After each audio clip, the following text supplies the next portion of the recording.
స్తోత్రమేసయ్య. ప్రియమైన దేవుని బిడ్డలారా, క్రీస్తు నామములో మీ అందరికీ సమాధానం కలుగునుగాక. ఆమేన్.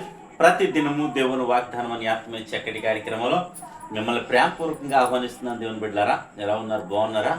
ఉదయాన్నే లేచారా? ప్రార్థన చేసుకున్నారా? వాక్యాన్ని కాసేపలా మీరు చదువుకున్నారా? ఎందుకంటే దేవుడు గొప్ప దేవుడు. మన జీవితంలో మన ఎడల మరి చాలా ప్రేమ కలిగి దయ చూపిస్తూ ప్రతి దినము ఒక వాగ్దానం ద్వారా మరి బలపరుస్తున్నాడు కనుక ప్రతి ఒక్కరూ దేవునికి దగ్గరగా జీవించడానికి ప్రయత్నించండి. ఈ దినం మరి అనేక మంది దినాన్ని చూడలేని పరిస్థితి మరి ఆయా రీతిలుగా చూస్తున్నాం. ఫ్లైట్ యాక్సిడెంట్స్ జరిగినాయి. మరి జరిగిన కారణంగా ఎంతోమంది చనిపోయారు. మరి వాళ్ళు ఊహించలేదు, అనుకోలేదు. కానీ ఏదేమైనా మరి వారి నిమిత్తమే మనం ప్రార్థన చేయబద్దులమై ఉన్నాం. ఈ దినం మన సజీవ లెక్కలో ఉన్నట్టు వారి కోసం, వారి కుటుంబాల కోసం, వారి బిడ్డల కోసం, ఎవరినైతే విడిచి వెళ్ళారో వారందరి కోసం ప్రార్థన చేయబద్దులమై ఉన్నాం కనుక చనిపోయిన ప్రతి ఆత్మకు దేవుని శాంతిని, నెమ్మదిని దయచేయాలని ప్రార్థన చేద్దాం. అలాగే మరి ప్రతి దినము దేవుని వాగ్దానం అని ఆత్మీయ చక్కటి కార్యక్రమంలో మరి మనం ప్రతి దినం బలపడదాం. ఎందుకంటే ఈ దినం ఇచ్చేటంటే దేవుడు మనలను బలపరచడానికి, తన వాక్యం ద్వారా మనల్ని సరిచేయడానికి మరి కృప చూపిస్తున్నాడు కనుక మరి ప్రతి ఒక్కరూ ఈ వాగ్దానాన్ని చదువుకుందాం. నేను చదువుతున్నాను. యోబు గ్రంథము 37వ అధ్యాయం 5వ వచనం. దేవుడు ఆశ్చర్యంగా ఉరుము ధ్వని చేయను, మనము గ్రహింపలేని గొప్ప కార్యములు ఆయన చేయను. దేవునికి స్తోత్రం, హల్లెలూయా. ఆయన ఉరుము ధ్వని, మరి దినాల్లో వర్షాకాలం కారణంగా ఉరువులు వస్తాయి, కానీ ఈ ఉరువులు అయితే కాదు, కానీ మరి ప్రత్యేకమైన ఉరుము ధ్వని, ఆశ్చర్యముగా ఉరుము ధ్వని ఆయన చేస్తాడట.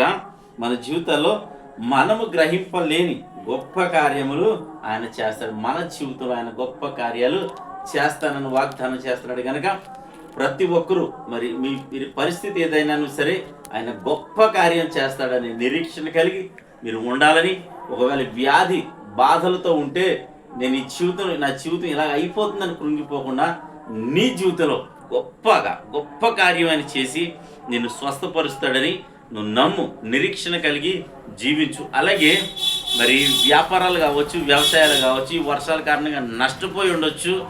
అయితే నీ జీవితంలో ఆయన గొప్ప కార్యం చేయడానికి సమర్థుడు, శక్తిమంతుడు. ఎప్పుడంటే నీవు విశ్వసించగలిగితే. అలాగే ప్రతి విషయంలో, చదువులో కావచ్చు, ఏ విషయంలో అన్నా కావచ్చు, మరి దేవుని కృపను బట్టి ఆయన నీ జీవితంలో గొప్ప కార్యము చేస్తానని, గర్భఫలం కూడా తెరవచ్చు. అలాగే మరి వివాహాలు కాకపోతుంటే వివాహాలు చేస్తాడని, గొప్ప కార్యం చేస్తాడని నిరీక్షణ కలిగి ఉండండి. ఆయన నీ జీవితంలో గొప్ప కార్యం చేయడానికి సమర్థుడు, శక్తిమంతుడు. ఎందుకంటే ఈ లోపల ఎవరిని ఆశ్రయించినా నీకు మేలు జరగదు, కానీ ఆయన ఆశ్రయించండి, ఆయన విశ్వాసం ఉంచండి. నా జీవితంలో ఆయన గొప్ప కార్యం చేస్తాడని నమ్మండి. తద్వారా నీకు మేలు కలుగుతుందని తెలియజేస్తూ దేవుడి మాటలు దీవించును గాక. ఆమెను ప్రార్థన చేసుకుందాం. స్తోత్రము తండ్రి, వందనాలు యేసయ్యా. ప్రతి దినము దేవుని వాగ్దానం అని ఆత్మీయ చక్కటి కార్యక్రమంలో మీరు ఇస్తున్న వాగ్దానమును బట్టి స్తోత్రాలు. ఎంతమంది ప్రజలు యూట్యూబ్ ద్వారా, షేర్ చాట్ ద్వారా, ఫేస్బుక్ ద్వారా ఈ రోడ్డు మార్గం వెళ్తూ చదువుతున్నారు. వారందరి జీవితాల్లో ఉచితమంది వాగ్దానం నెరవేర్చండి. గొప్ప కార్యాలని బిడ్డలు చూసినట్లు కృపను అనుగ్రహించండి. అలాగే రోగాలతో, వ్యాధులతో హాస్పిటల్స్లో వెంటిలేషన్ మీద ప్రభావం ఉంటున్నారు వారందరినీ మీరు కనికరించండి, కృప చూపించండి. ఏ వ్యాధి అయినా, ఏ బాధ అయినా, ప్రభా శోధనైనా మీరు క్రీస్తు నామములో తప్పించండి. అనేకమైన నిందలు, అవమానాలు, పోరాటాలు ఏమైనా గుండా వెళ్తున్నారో, ప్రయాణం చేస్తున్నారు, ఈ ప్రజలందరినీ కాపాడండి, కృప చూపించండి. ఈ ఉదయాన్నే ప్రార్థన చేస్తున్నాము తండ్రి. నాయన మా గ్రామాన్ని, మా రాష్ట్రం, మా దేశాన్ని కాచి కాపాడమని, సరిహద్దుల్లో నెమ్మదిని దయచేయమని ప్రార్థిస్తున్నాం. అలాగే ఫ్లైట్ యాక్సిడెంట్ కారణంగా ప్రభా ఎంతోమంది చనిపోయినారు. నేను విడిచి వెళ్ళిన కుటుంబాలని మీరు ఆదరించండి. అలాగే తండ్రి చనిపోయిన బిడ్డలకు ఆత్మకు శాంతిని, నెమ్మదిని దయచేయమని ప్రార్థిస్తున్నాం. అలాగే ప్రభా సంఘాలు ఉన్నాయి, సేవకులు ఉన్నారు, ఈ బిడ్డలందరినీ కూడా మీరు జ్ఞాపకం చేసుకోండి. ఈ దినం ఎవరిది మ్యారేజ్నో, బర్త్డేనో ప్రభా ఈ బిడ్డలు దీవిస్తున్నాం, ఆశీర్వదిస్తున్నాం. కృపించమని, ఈ కృప కలుగునుగా కానీ ప్రార్థిస్తూ యేసుక్రీస్తు నామములో ప్రార్థన అడుగుచున్నాం పరమ తండ్రి, ఆమేన్. నేను నమ్ముతున్నాను ప్రియమైన దేవుని బిడ్డలారా, ప్రభు మన అందరితో మాట్లాడి మనల్ని బలపరిచారని నమ్ముతున్నాను. మీరు బలపడ్డారని నమ్ముతున్నాను.